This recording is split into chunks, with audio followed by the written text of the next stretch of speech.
ఒక హంతకుణ్ణి కాపాడడం కోసం ఈ రోజు హంతకుణ్ణి కాపాడుకుంటున్నారు, హంతకుణ్ణి పక్కన పెట్టుకుని తిరుగుతున్నారు జగన్మోహన్ రెడ్డి గారు. మరి రాజశేఖర రెడ్డి గారి ఆత్మ క్షోభించదా? వివేకానంద రెడ్డి గారి ఆత్మ క్షోభించదా?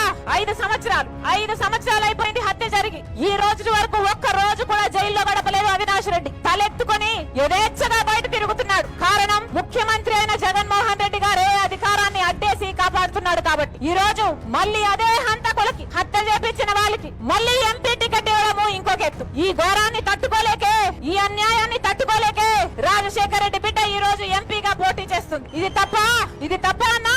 ఒకవైపు రాజశేఖర రెడ్డి బిడ్డ ఉంది, ఇంకోవైపు రాజశేఖర రెడ్డి గారిని తమ్ముడిని హత్య చేపించిన అవినాష్ రెడ్డి ఉన్నాడు. మీకు ఎవరు కావాలో ఎంపీగా మీరే తెలుసుకోండి. ఒకవైపు న్యాయం ఉంది, ఇంకోవైపు అధికారం ఉంది. ఒకవైపు ధర్మం ఉంది, ఇంకోవైపు డబ్బు ఉంది. మీరు ఏ వైపు నిలబడతారో మీరే నిర్ణేతలు. నేను మాత్రం చూస్తూ ఈ అన్యాయాన్ని ఇలాగే కొనసాగడం తట్టుకోలేక ఈ రోజు పోటీకి నిలబడ్డాను. 5 ఏళ్లైనా శిక్ష పడలేరు, ఇక ఎప్పుడు శిక్ష పడుతుంది? మీకు అధికారం ఇస్తే అధికారాన్ని వాడుకొని హంతకుల్ని కాపాడతారా? హంతకుల్ని కాపాడటానిగా మీకు అధికారం ఇచ్చింది. ఇందుకే నా ప్రజలు మీకు నమ్మి ఓటేసింది. మీకు ఎవరు కావాలో మీరు తెలుసుకోండి.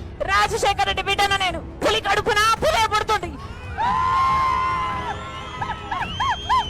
ఎవరికి భయపడేది కాదు, అన్యాయాన్ని సహించేది కూడా కాదు. మీరు తెలుసుకోండి. మీకు రాజశేఖర రెడ్డి బిడ్డ కావాలో, హత్యలు చేసిన అవినాష్ రెడ్డి కావాలో మీరు తెలుసుకోండి. జగన్మోహన్ రెడ్డి గారికి చెప్పాల్సిన బుద్ధి చెప్పండి.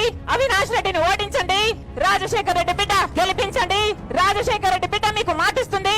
ఈ రాజశేఖర రెడ్డి బిడ్డను మీరు గెలిపిస్తే మీ బిడ్డ అవుతుంది, మీ బలం అవుతుంది, మీ బాధ్యతను తన భుజాన వేసుకుంటుంది, మీకు అందుబాటులో ఉంటుంది, మీరు పిలిస్తే పలుకుతుంది.